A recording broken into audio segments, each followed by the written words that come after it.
আমার তরফ থেকে এটাই আমি বারবার বলতে চাই যে দয়া করে আমাদের দেশে যারা বড় ব্যবসায়ী আছে, শিল্পপতি আছে ভাই, আপনারা মন থেকে এটা চাইবেন যে দেশের মানুষের পাশে দাঁড়ানো উচিত। এক ভাই একটু আগে বলছিল যে ভাই আপনি প্রয়োজনে তাদের কাছে স্পন্সার নেন, নিয়ে আপনি করেন। এত মানুষের আমি সম্ভব না, আপনারা নিজেরা আশেপাশে ভাই ব্রাদার দিয়ে করান, যাকে দিয়ে করান, অ্যাটলিস্ট মানুষ যেন উপকৃত হয়, এটাই আমরা চাই। আজকের এই মেসেজটাই থাকবে, সবাই এগিয়ে আসুক।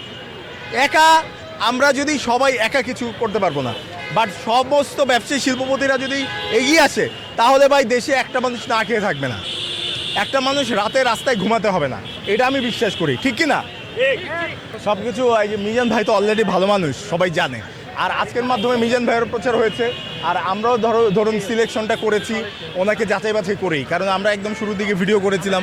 এই পর্যন্ত দেখবেন যে ওনার সব কিছু সবাই দেয়, ওনারে এমন হেল্প করে মানুষজন, কারণ মানুষ দেখেছে যে উনি খুব ভালো মানুষ, যার জন্যই কিন্তু মানুষজন এসেছে। এটা খুব ভালো একটা জিনিস।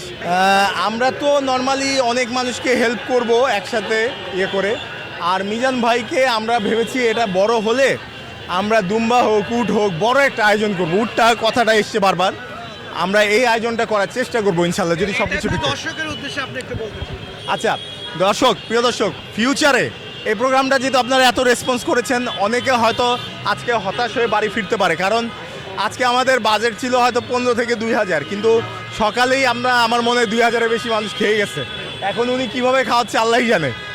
যাই হোক, পরবর্তীতে যারা বাদ পড়েছেন তাদের জন্য ইনশাল্লাহ বড় একটা আয়োজন করব, এটা হতে পারে উট পর্যন্ত।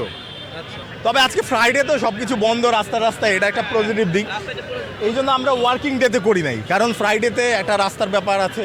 আজকে এটা কিন্তু এই যে আমাদের কিন্তু মিনিমাম 50 জন টিম কাজ করতেছে রাস্তা ম্যানেজমেন্ট করার জন্য, আর সিকিউরিটির জন্য এখানে 100 জন আছেই সিভিলে, তারা দেখছে কেউ অপ্রীতিকর কিছু করতে চায় কিনা, এগুলো সব আমরা ম্যানেজমেন্ট করছি। এবং ডিএমপি আমাদের খুব হেল্প করছে, ট্রাফিক ডিপার্টমেন্ট আমাদের খুব হেল্প করছে।